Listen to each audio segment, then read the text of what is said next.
Now let's explore what more can we do with shutter speed. What if your subject is static and you still want to do something interesting around it? We have a beautiful bouquet of flowers here. Let's see what we can do with it. My camera is static on the tripod and I'm just going to do a simple shot.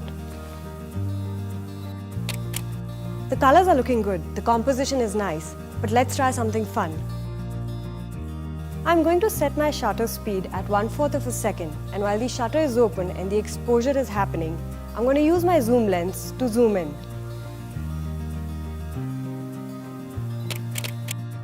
Look at this shot, don't you think it is interesting? Now let us try another shot where my subject will still be static, but I will be moving my camera. Without changing the shutter speed of my camera, which is 1/4 of a second, I'm going to imagine my camera as a honeybee flying over the flowers. For this shot, you need to pre-focus and lock your focus. Now that's a really interesting perspective. You can also rotate your camera while the exposure is happening to create circular blurs. Here's the shot.